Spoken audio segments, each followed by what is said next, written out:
just say yes to this one movie. We all want to come and see Salman Khan. My career was decided in a college canteen. And I turned to him and say, हथियार तो हमारे पास भी हैं, लेकिन हम उन्हें army, navy और air force की तरह से जानते हैं. घर में घुस कर मारेंगे.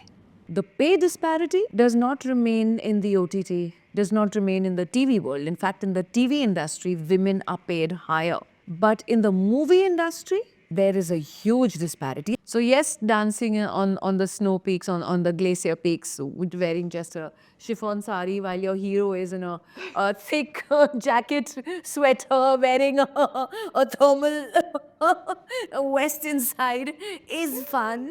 Raveena Tandon. She's an actress that you're all familiar with. We've all grown up with her films in the 90s, and she's been someone who's really seen an evolution in her journey over the last 3 decades.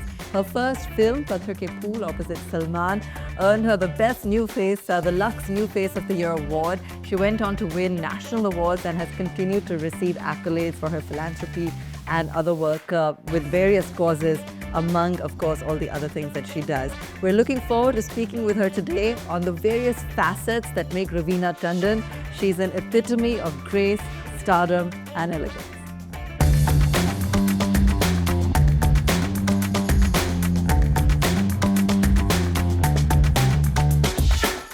Raveena, thank you so much for being with us. It's such a pleasure to have you on Ladies Who Lead show with Aabha Bakaya. It's great to finally meet you in person after all these years of watching you on screen.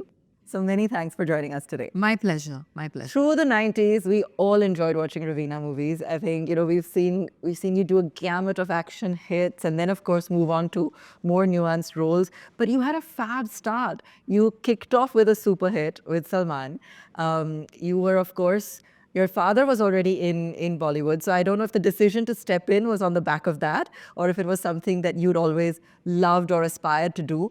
But you had a great beginning. What was it like taking that step in the 90s? My father was in the movies, and but somehow I was not inclined towards acting at all. Okay. If you'd seen me in school and early years of college, I was like one fat little laddu. Really? Yes. And body shamed a lot in school, picked on a lot in school.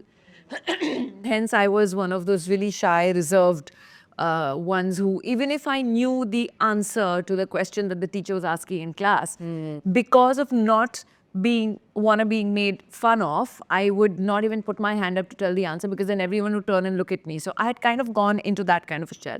So movies was the last thing in my mind. Right. I did want to work immediately after school. And I joined as an intern with Prahlad Kakkad at Genesis for advertising. And but I wanted to learn direction. I kind of wanted to, get into ad filmmaking more than films. Okay. That is what I thought my calling was. I had 3 goals actually. I had thought I'll complete my education, join the IPS. Okay. Or then join probably the flying. thing to do. I joined the Juhu Flying Club as well. I wanted to be a pilot. Or then I wanted to get into ad filmmaking. So I joined ad filmmaking just as an intern. In the interim of, okay, fine, because from the 8th standard, I'd kind of helping my dad and learning how to, give the clap and write the scene numbers, do the shot division, etc. But, and so I think that kind of interested me more. And that's how I went on to joining Prahlad Kakkad. Just 1 month or 2 months of internship. Let me see what ad filmmaking is all about. And I just kind of stuck on. And I remember Prahlad, my modeling days also started being a stand-in model.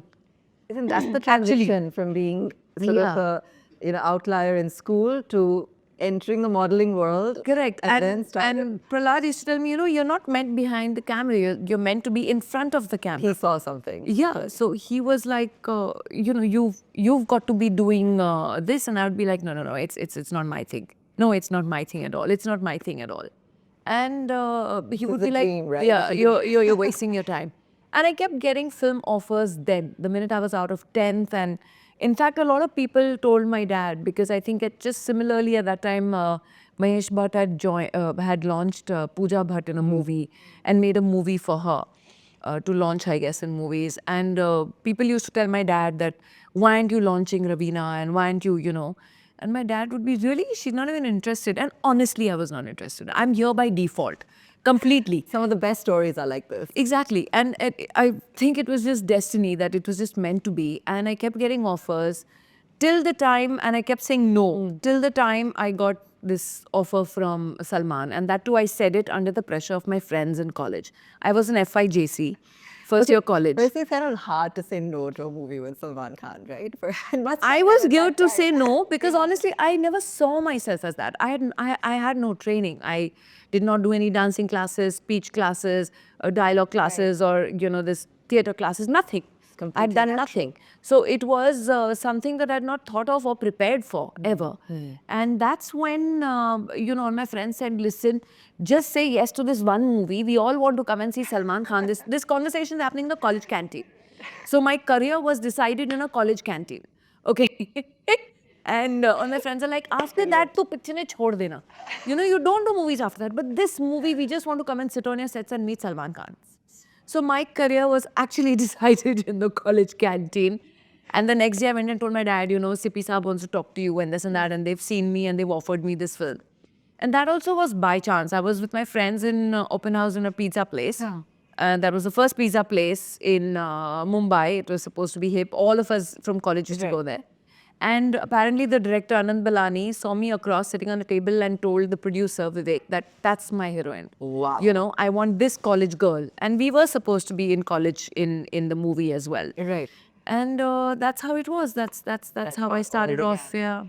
Firstly, I think that's the stuff. Yeah. That so many of us, especially in the now it's probably become more professional, but at that time it really was all about, will someone discover me, and was that it was pretty easy, and it was not that my dad was making calls or my dad has kind of, and even my attitude initially was actually not taking my work seriously, which is a lesson I learned much later in life.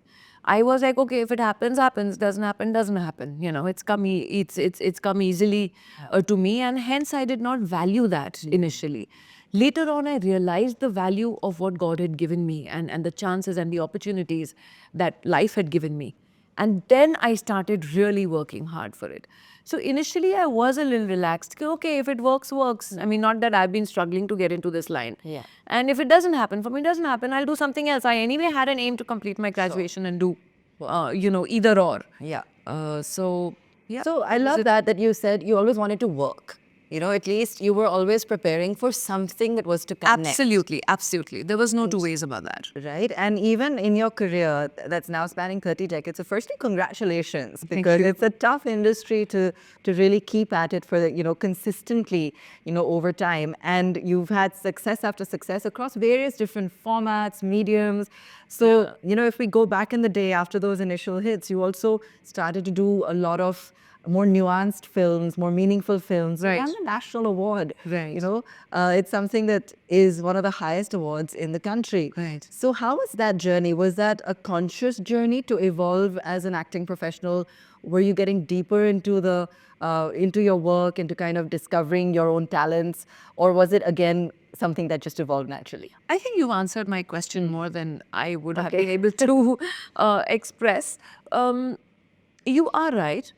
There was a time where I was, like I said, not trained to be in this profession. So I was learning along the way. I evolved along the way. I learned camera angles. I learned, okay, this is how I should be doing the scene, or this is how I can handle the scene. And these are the various, nuances I can put into a character where, she could be laughing, crying, talking at the same time. And I learned that along the way. I did not come prepared. So for me as an actor towards the late 90s, I started understanding the depth of what I was actually doing in my films and how I should be doing it. And also, yes, I think a bit of the philanthropist that was there within me started rising to the surface, that I can't just be doing stuff like this. I need to make more meaningful cinema. I need to make films which actually get into a kind of a public awareness mode, where you make things that can help the society in some way, pass a message across. And hence I started picking up movies like that. And obviously that also enhanced my performances. And Daman was something that Kalpana Lajmi and I believed in way back in 1999 and 2000, and we are in 2024. And marital rape and violence has still not been decided, still being debated in court 24 years hence. Absolutely. So for me, the point being that it was something not intentionally only for the fact that I want to explore as an artist. I think within me that now I am in that space where I can command a little bit and be able to give unto society what society is given to me.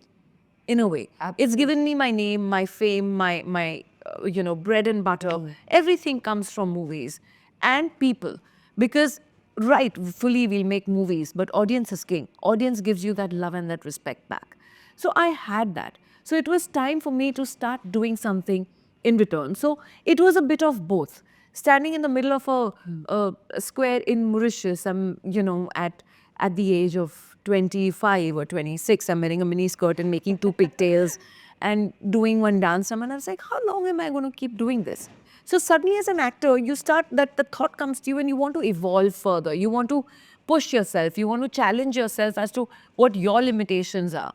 What can you do and what you cannot. But you're also someone who successfully did it. A lot of people have tried and failed, maybe because maybe the audience didn't respond to them in those roles, or maybe the audience, is a little critical or finicky about women in those kind of roles. So either the story really appealed or how you picked your scripts really appealed, but it worked for you, you know?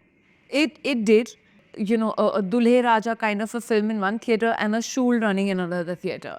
And Aks, which was ultra glamorous and everything, running in one theatre, and a Daman running in the other theatre. Releasing probably simultaneously at the same, in the same cities. And that was something that I thought was, very kind of the audiences, that's the correct word I can use, for them to accept me in comedies, in serious cinema. In those days, it was called art cinema. Yes. You see, it was art film. And if you were an art film artist, it was looked down upon to do commercial cinema. And if you were doing commercial cinema, you were like, oh my God, you're doing that art film which shows India always in a bad light and only shows poverty. But somehow at some point, the lines fused. And even good cinema, realistic cinema is what I started, everyone started using the word around it, that I would call it realistic cinema. That yes, I want to do films which are more real, which are more, touching to the audiences somehow, not all the time in La La Land. So that is where I kind of drew them and Found your fused core. it. Yes, found my ground in fusing doing some comedies at a bit and doing some kind of realistic cinema, which were also commercial successes. So that is something that I tried to do. And I hope I was successful in that. I'm still wondering. You were extremely successful. How many films have you done altogether? What does the number go into? Lost count. Thousands or? No. Thousands. I would have to be 1,000 years old to do 1,000 films. No, in some hundreds for sure. Yeah. But and tell us some fun stuff, because it was the 90s. It was super competitive. It still is competitive. But has the world or the ecosystem of the industry really evolved? Today, of course, there's OTT. There's that many more opportunities. But has it really evolved at a fundamental level, do you feel, in terms of both storytelling, in terms of how perhaps women actresses are treated, respected, paid? What do you feel are the key differences? There's definitely been a shift. There's definitely been a positive shift. Because of the fact that I think OTT, when OTT came in, there was more inclusion of women talent. And I'm not only talking about actresses, I'm talking about in every sphere of filmmaking. There were DOPs that are women. I did a very successful film called Patna Shukla recently. And our director of photography was a woman. And she was just completely brilliant. And we completely owe that to her. So it's become a more inclusive industry. And hence, I think even OTT, when it came, it was mostly helmed by women. if you see a lot of, whether the platforms that are have a lot more women also running the stories, because we are ultimately also reaching out to a mass level, which is half of the population of a country, which is women. It's a 50-50 population probably today. That disparity in the girl child and the male child is kind of catching up, and people are preferring the girl child more these days in a way. So for me, I think that is something that really worked well for women in the film industry. Okay. So yes, the film industry, the movie industry is and was still to a certain extent ruled by men. But when the platforms came in, when TV came in, it became more inclusive. And today, even movies are being held by women, and women are getting a better deal than what it was earlier, for sure. There's no two ways about it. The pay disparity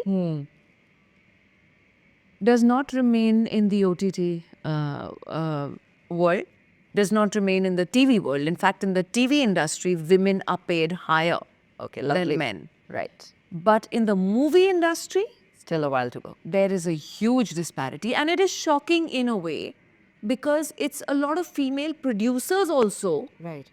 who... Oh, really? Yes, I recently did a film with a woman producer, and the actor of the film really messed up the film. They went overboard, completely overboard on the expenditure. Yes, they did go over budget, but it wasn't my fault. But whose pay got cut? Mine. No, you're kidding. Yes. But isn't that super unprofessional? It is. How can they do that? It is. And I went the whole hog. I released the movie for them. I didn't take them to court. I didn't do anything. I said, no problem, I trust you. I trust you. So sometimes even a woman can do it to another do it, woman. yes. And in fact, I said, you're a woman producer. You should be standing for the right that, okay, my artist, I was there, I was professional, I did my work, I did my hard work. Your star messed up for you. Right. But why do I also have to pay the brunt for that? I completely agree. You know, so it's you. If you have to cut, you cut mostly from him or whoever. Yeah. But I have done my thing till the last T, till your promotions, without you completing my payment. I even did your promotions for the movie. But then that's how it is. So you can't only blame the men over here. It has to evolve to a space where it's really It about is the people. artist. Yes, Exactly. it is people who respect professionalism. It needs to get more professional, is what I think is the need of the hour. So it's not a man-woman thing. Sure. It is you get professional. Yes, I took way lesser than what the male actor took in the film. But still, You know, I've heard a lot about not only how you're extremely hardworking, you know, very sort of committed, very real, everyone said. Yes. Very real. And I can see that. And equally, you're known for, of course, you know, managing your work life seamlessly, or so it seems, but managing a healthy balance. You adopted 2 girls even before you were married, and this was in your 20s. yeah.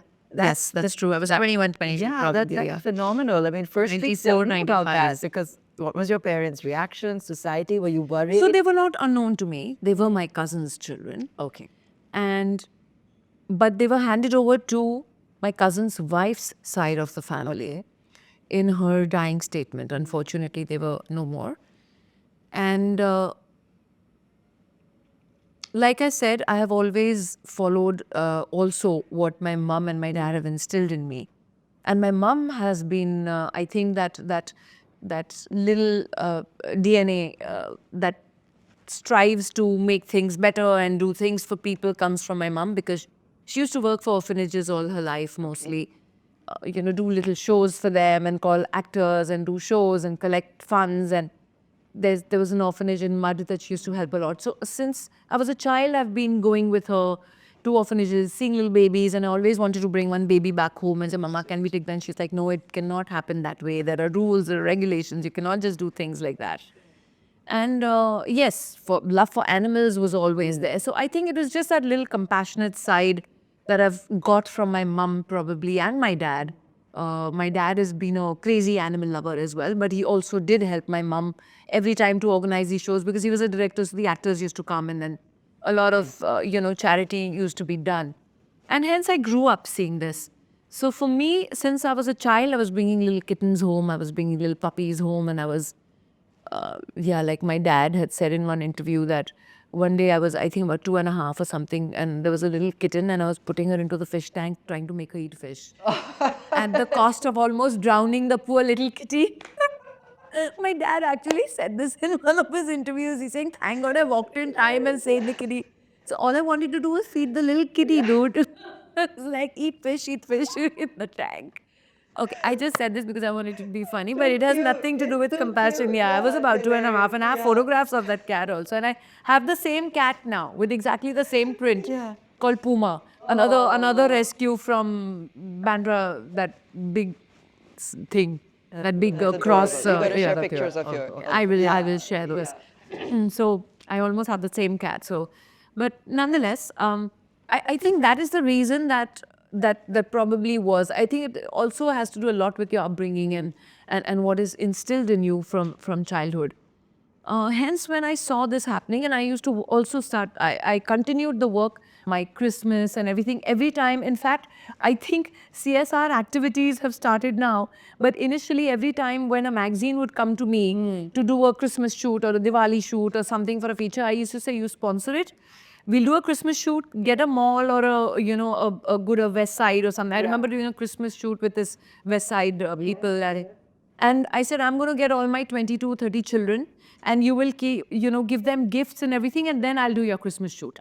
So let's give them a Christmas treat. Let's give them a Diwali treat. And that's how I converted with my means, that whatever my capacity was to do. Yeah, but you do it with such, love and, I think with real sort of passion and dedication, because it doesn't seem like it overwhelms you, or, a lot of people it's a lot of responsibility, it's a lot of commitment to take on. But you seem to have been doing this from a very young age in terms of nurturing, caring, adopting. Absolutely. In fact, when it's all my friends and my husband that you were born to be a mother, because now my kids have grown up.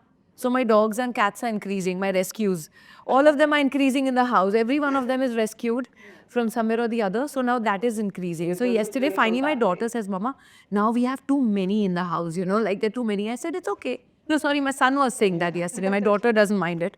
My son, Mama, we have too many, So now you can't go get another one, because I've just recently rescued one German Shepherd, which was abandoned on the highway. And then now there's another one, German Shepherd, that was left in the Delhi market. You all must have all read about it. Yes. Called Sweetie. Yeah. So they contacted me. I said, okay, send her. Oh, wow. Yeah. So I'll take her. So we're just neutering her, spaying her right now. She's getting sterilized.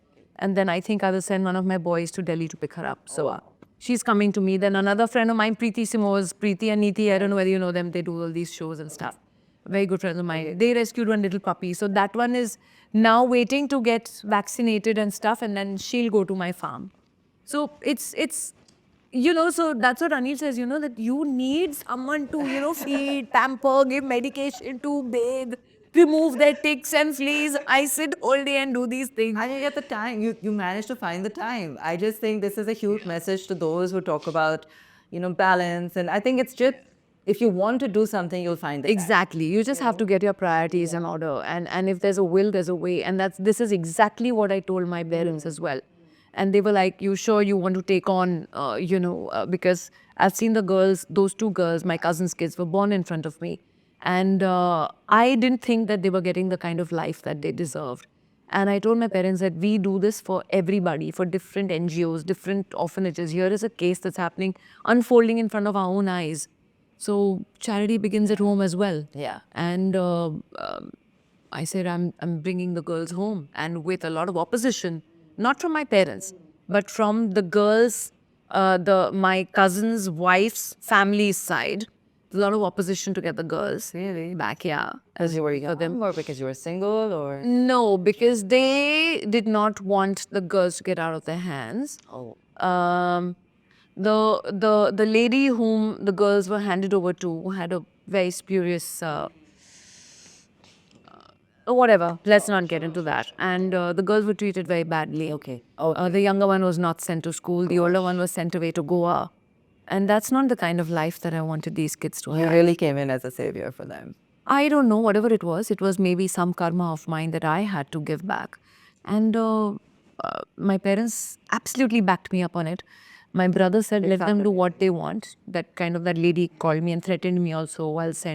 I'll show you what I am and I'll kidnap the girls, do this, do that. I said, do what you want.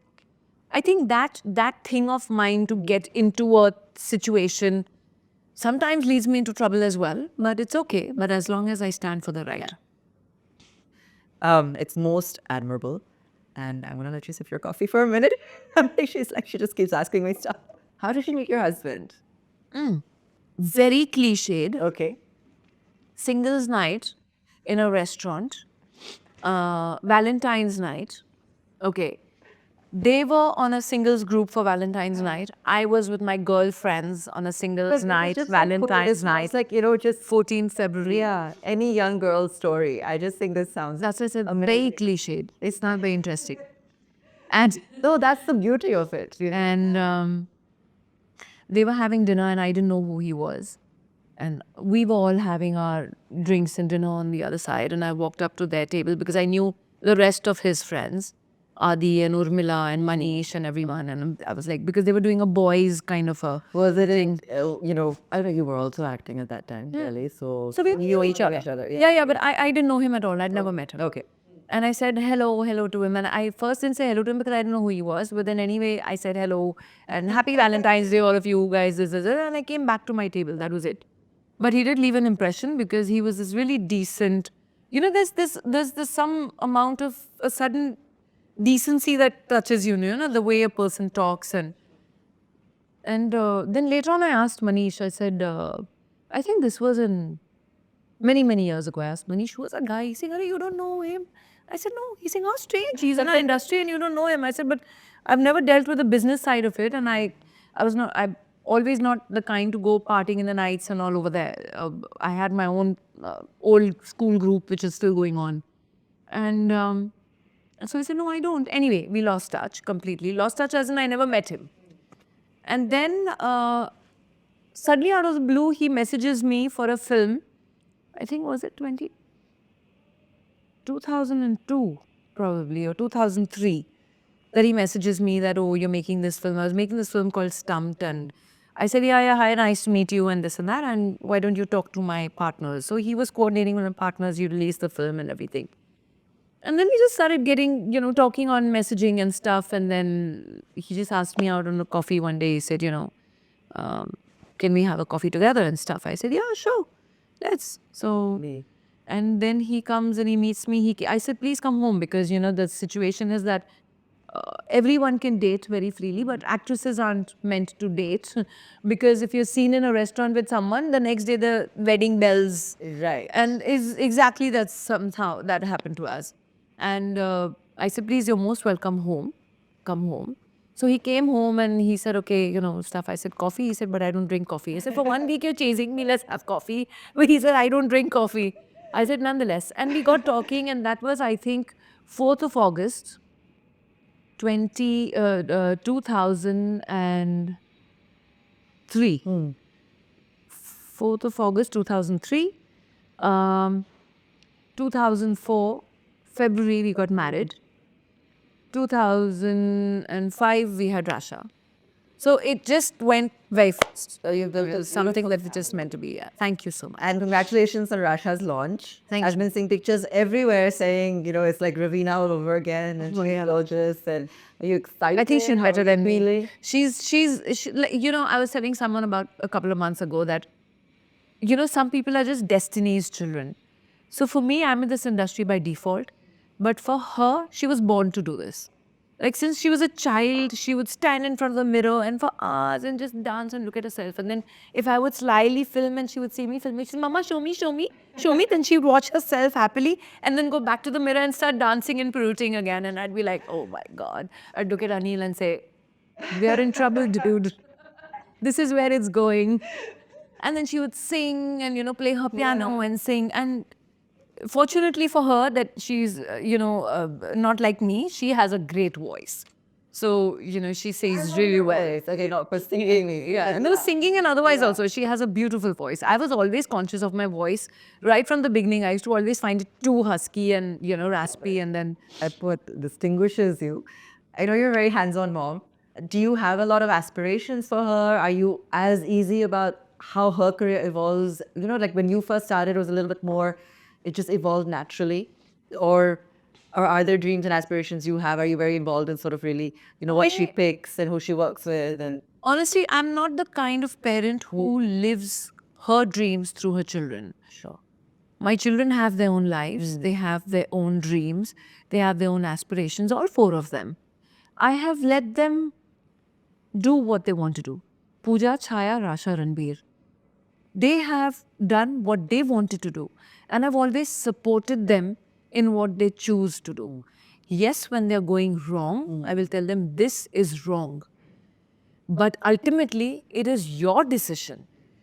I will not be paying the price for your bad decision. You will be. So ultimately, it's up to you. I'm here to guide you to tell you this is right and this is wrong. Ultimately, it's your call. You still want to do it, I'll still stand by you. But remember one thing, that you will be paying the price for your bad decision, not me. It is something that they have aspired to do and their dreams. All I am is just a support system from the back as a family, not professionally. Professionally, I don't poke my nose in either or. I hear them out, I hear their lows, I hear their highs. I'm there to support, I'm there to pick up pieces, I'm there to celebrate. But I'm not there to make the decision for them. It's their lives and their decision. Okay.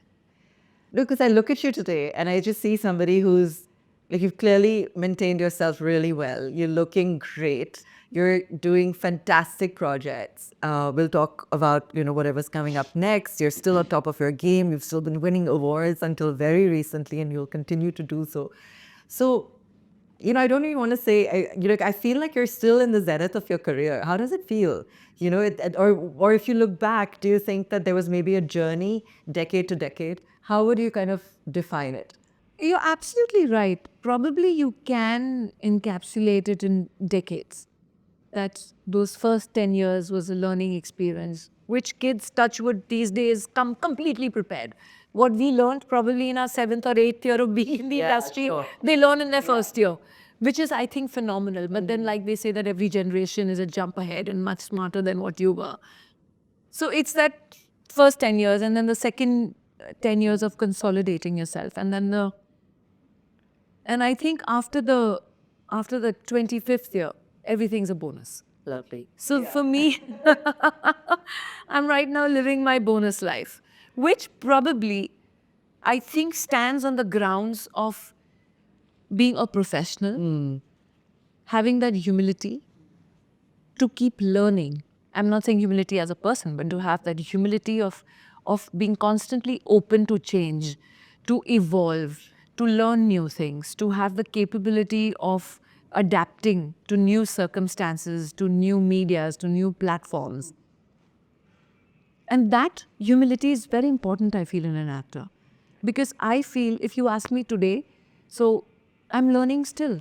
I'm still learning. The learning never stops. So that is something that, I mean, I'm doing a show called Dynasty, and I think that's one of the toughest roles that I've done till date in my career. And I'm nervous like a 16-year-old every morning when I go on the sets. I'm nervous. Wow. I'm trembling at times when I'm trying to do that, what I've thought that this character should be doing. So it's not that, oh yeah, I know it all and I'm going here and doing it. No. So that capability of wanting to learn and to adapt is very important, because the learning never stops. And for me, I think that's very important, and on the grounds of the hard work that we did in the first 20 years of doing 6 shifts in a day and doing about 30 films in a year. My God. That was the era. Oh, yeah. We worked hard, where you're working probably 26 hours in 24 hours, literally, because that's the kind of energy that you were putting in. Right. Without sleeping for an hour in the middle and lunch break, or on the evening break, or while changing your makeup. That's the only rest we used to get. So that, on the grounds of that hard work and professionalism, and obviously the goodwill of the industry also, is where I think I'm standing today. that was the foundation of it. And that's why I tell people, if you're hardworking, you're sincere to your craft, and of course you need to be talented, then nothing or no one can take it away from you. That's amazing. Yeah, it will come. It might take its time, but it will come. But never leave that zeal to, stop working hard, that, oh, I've got it all. That'll be the end. Do something fun for us, right? And you were doing it behind the scenes, and it just brings back memories of so many of your films that we used to love to watch, the classics. Do a dialogue from one of your old films or anything, something current, whatever you feel like. Just give us a. So there's this dialogue of KGF 2 when I'm playing this complete gangster PM, Prime Minister, gangster Prime Minister, and I'm sitting on the chair there and I'm looking at him. And I turn into the camera because I know Rocky is watching the TV, right? And I turn to him and say, हथियार तो हमारे पास भी हैं, लेकिन हम उन्हें army, navy और air force की तरह से जानते हैं. घर में घुस कर मारेंगे.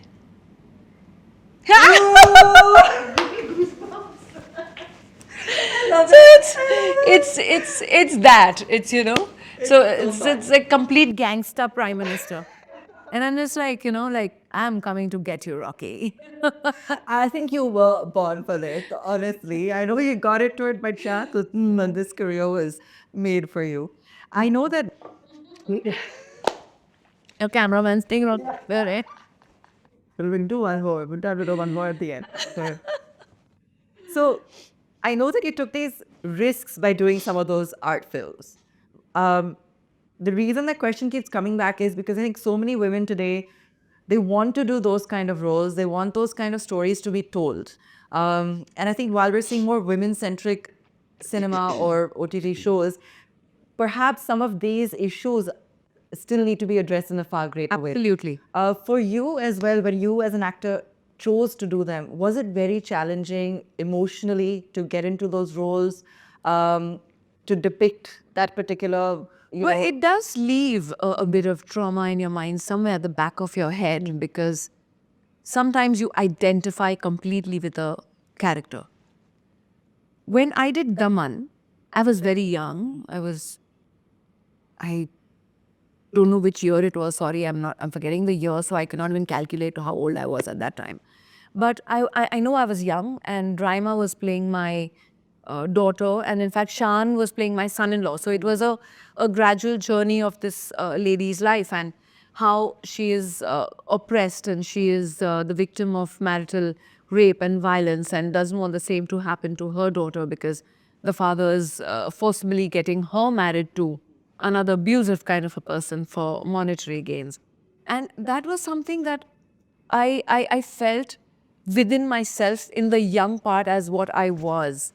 And of course, I didn't have a child myself at that time, but I had already gotten Pooja and Shayad. I think already adopted them by then. And so for me to put myself in that place was tough. To that how I would react was the question.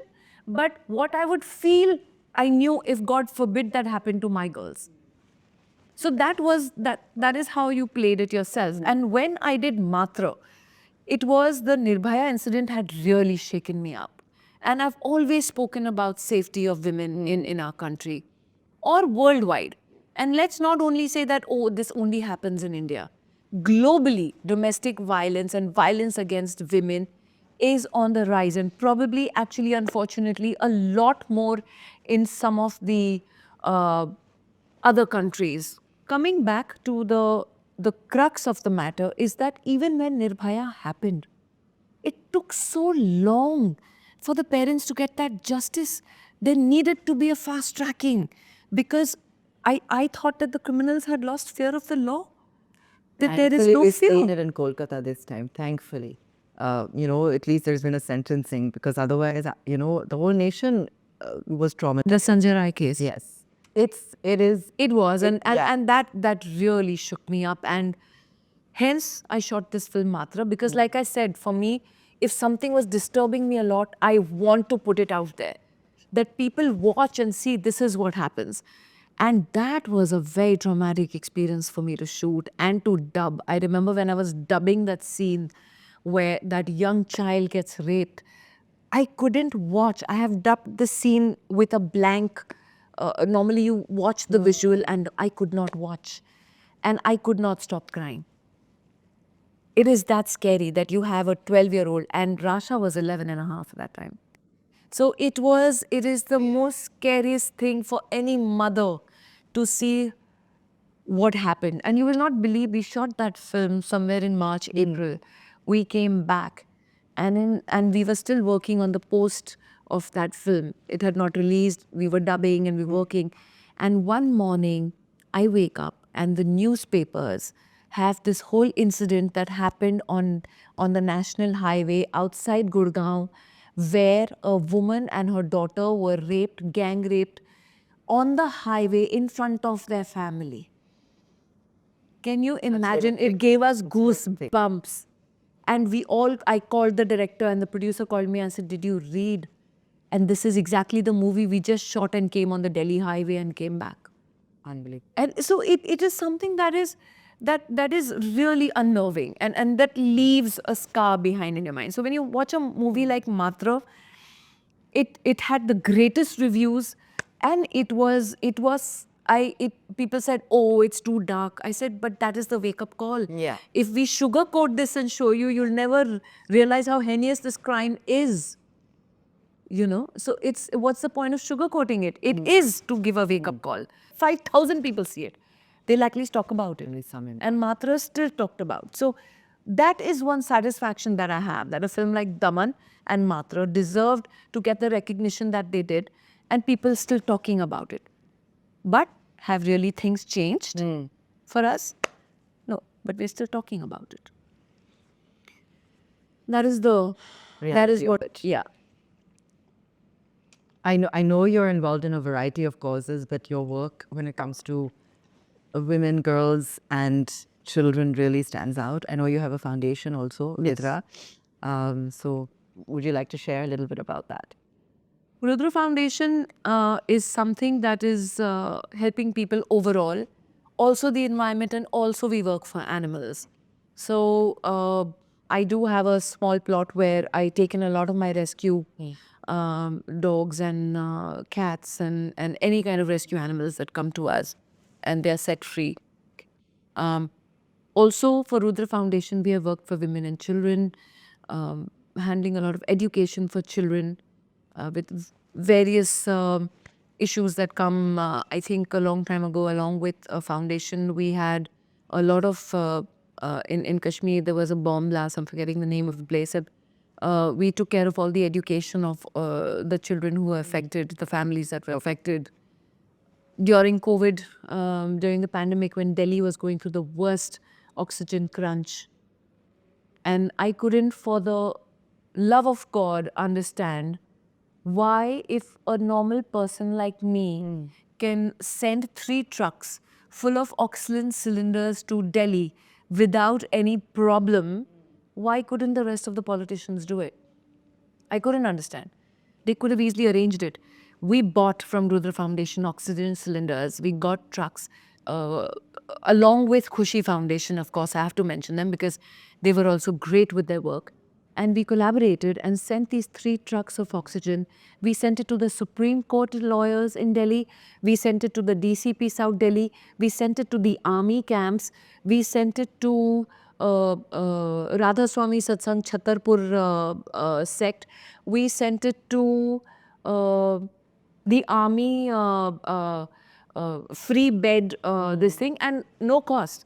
Like, these were all free places where we sent it, not to hospitals. Yes, we also did send 1 truck to this hospital, which in fact Barkha and Rohit and Geeta from BBC were doing, this hospital that was running out of oxygen. I had arranged a full tank from where this small place, this hospital was completely running out of oxygen, and they were on every news channel. And we kind of connected. And so Rudra Foundation has done work like this. I have to say thank you to the farmers' protest at that time. Braving the pandemic, they were all sitting on the roads there. Those farmers cleared the way for these 3 trucks to go through, because the DCP South Delhi said these are oxygen cylinders. You've got to let them through. Otherwise, no traffic was passed. Only those 3 trucks from Rudra Foundation went through. I am so glad. So, you know, these are things which one can do. If you have the will, there is a way. No, I'm so glad that we've got to really hear about this part of, or this aspect of your life, because the work that you're doing is phenomenal, and it's across these different spaces, but it's clearly with so much passion, so much purpose, and some of these are really sort of prominent issues that we're struggling with in the country. So it's just amazing to see someone like yourself using, you know, whatever resources, tools, means you have to actually create an impact, and it's really great to be able to Thank you. know, hear more about it. And I know we've had a lot of serious conversations today, but I know that you're a child and a heart, and I can see that smile, and you know, so I gotta do the whole Raveena has both sides, and have some fun towards the end. So I'm going to get you to do another dialogue for us, but but before we do, tell us the fun stuff about Bollywood in the 90s. Was it competitive? Did you have fun peers, men and women both? What was like the most fun you had on a set or a movie, or maybe dancing in the snow, or you already talked about Maldives, or I think it was Everything was fun. Everything was fun in the night. It was a great time. It is still a great time. It depends how you are as a person. If you want to enjoy your work and you enjoy your work, then everything is fun. So yes, dancing on the snow peaks, on the glacier peaks, with wearing just a chiffon sari while your hero is in a thick jacket, sweater, wearing a thermal a vest inside is fun. But nonetheless, those are memories. Those are really fun memories now when you think of it. And it's even Andaz Apna Apna. We were laughing every scene. All of us were laughing. And those, when you're young, you have those little squabbles, those little fights, those little classroom politics going on. That now, when you look back, you say, okay, fine, that was also fun. Raveena, it has been a pleasure chatting with you today. And thank you for giving us an insight into your life, into your work. This has been a dream interview. I'm not even going to shake your hand. I'm going to give you a hug if you're okay with it. Yeah, this has really been lovely. Thank you. Like meeting, really beautiful meeting you. Thank you. Same here. I don't know if you managed to get that on camera. I don't know. Okay. But thank you so much. Really, it was lovely chatting with you. It was Great. And I want to come on set when you're in Delhi for Dynasty. absolutely. And it's a water is. Sit, salute. It's water, guys. Before we get banged again.